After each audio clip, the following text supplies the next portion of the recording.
Bismillahirrahmanirrahim. Ngalajeng kana hanca deresan kitab Durratun Nasihin halaman 152 kantun qauluhu as-salisu yuhsaruna min kuburihim. Ieu teh masih kene nyarioskeun anu 12 kelompok. Ayeuna kelompok nu katilu. Asalisu ari anu katiluna yusaruna eta dikumpulkeun itu umati min kuburihim ti pirang-pirang pakuburanana itu umati. Wa butunuhum sareng ari pirang-pirang beuteungna itu umati mislul jibali eta sapertikeun pirang-pirang gunung mamluatan barina anu dipinuhan minal hayati tina pirang-pirang orang. Wal aqaribi sareng pirang-pirang langgir kamislil bigoli sapertikeun pirang-pirang bigol. Fayunadi tuluy ngagero saha al munadi anu ngagero min kibalir rahmani ti arah-arah pangeran. Haulai ari itu jalma-jalma teh alladzina eta pirang-pirang jalma yamnauna anu nyaregah itu ladzina az-zakata kana zakat. Pahadza maka ari ieu teh jazaohum eta pembalasanana itu ladzina wa masiruhum sareng ari tempat pangbalikanana itu ladzina ilan nari eta kana neraka liqaulihi ta'ala karena dawuhan Allah ta'ala lafad walladzina yaknizuna adz-dzahaba wal fiddah al ayah. Walladzina sareng ari pirang-pirang jalma yaknizuna anu ngagudangan itu ladzina azhaba kana emas wal fiddata jeung kana perak. Al ayah kudu nuluykeun anjeun kana ayat. Satuluyna kelompok katilu nyaeta pas dihudangkeun ti pakuburanana teh aya kelainan. Naon kelainanana teh wa butunuhum mislul jibal. Beteungna jiga gunung melenung ka hareup mamluatan minal hayati wal aqaribi bari dipinuhan ku oray jeung langir. Tangtuna oge eta oray jeung langir teh macokannya da ngaranna ge siksa. Kamislil bigoli teu beda we sapertikeun bigol kitu beteungna teh pikeun jalma nu kumaha eta teh. Payuna di almunadi min kibali rahman didawuhkeun ku Allah bahwa eta teh alladzina yamnauna zakah eta teh jalma anu nyaregah kana zakat.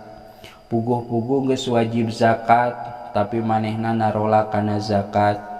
Majarkeun teh harta-harta kuring nu usaha-usaha kuring piraku kudu dibikeun ka batur dan nu capek-capek kuring anu usaha-usaha kuring. Padahal eta jalma teh kewajiban zakat ngan teu ngaluarkeun zakat dengan berbagai alasan. Ta eta teh babalesna pahadza jazaohum babalesna teh sapertikeun kitu beuteungna bureut teh sapertikeun gunung bari dipinuhan ku langir jeung oray. Wa masiruhum ilan nari pangbalikanana teh kana neraka. Dawuhan Allah walladzina yaknizuna adz-dzahaba wal fiddah al ayah. Kilu tah. Opat warrobi sareng ari anu kaopatna eta yusaruna dikumpulkeun itu ummati min kuburihim ti pirang-pirang kuburanana itu ummati ya jeri barina ngocon min afwahihim tina pirang-pirang bahamna itu ummati teh naon adamu getih. Payuna di maka digero sal munadi anu ngagero min kibali rahmani ti arah-arah pangeran. Haulai ari itu jalma-jalma teh alladzina tegasna jalma-jalma kadzabu anu ngabohongkeun itu ladzina fil bai'i dina jual beli fil bai'i dina ngajual wasiroi jeung dina meuli. Pahadza makariya teh jazaohum eta balasanana itu ladzina wa masiruhum jeung ari tempat pangbalikanana itu ladzina ila nari eta kana neraka liqaulihi ta'ala karena dawuhan Allah ta'ala lafad innal ladzina yashtaruna bi ahdillahi wa aymanihim thamanan qalila wal khamisu satuluina can di logat.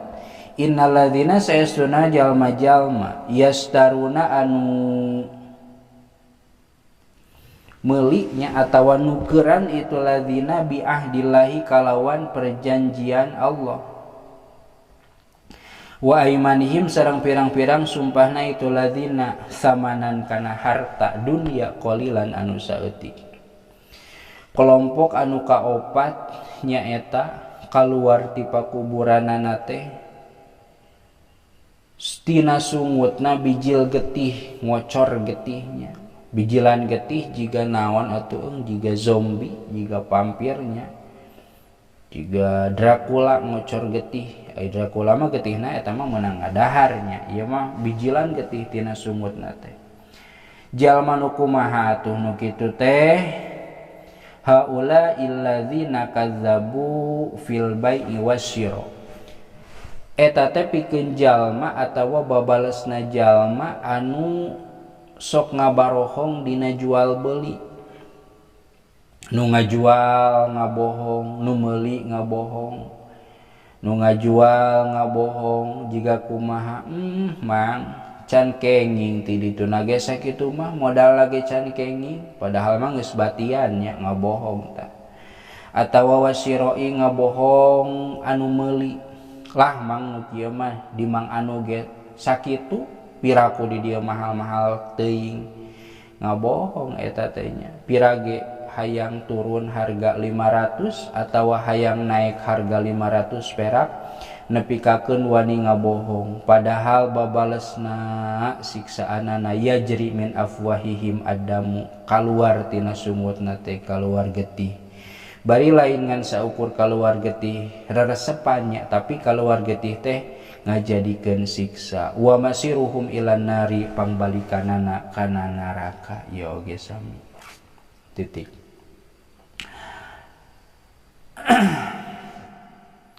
Mudah-mudahan urang manya sing arapik mun rek ngajual, sing arapik mun rek meuli sing arapik nya termasuk nu ngobrolna we da ari gogoda setan mah nya teu pandang bulu, teu pandang kanu apal, teu pandang kanu teu apal, digoda we kumaha carana supaya manehna loba balad dina neraka, kumaha sangkan manehna loba balad, loba kelompok anu ngabarengan ka manehna disiksa ku Allah Subhanahu wa taala. Sing arapik da geuning lolobana mah lain teu arapal, jual beli nu jujur teh sapertikeun kumaha, ngan lamun jujur mah prinsipna moal batian kitu tah. Jadi hayang we dicampuran ku ngabohong teh. Naudzubillah, mudah-mudahan dijauhkeun urang titik. Wal khamisu cekap heula wallahu a'lam bisawab.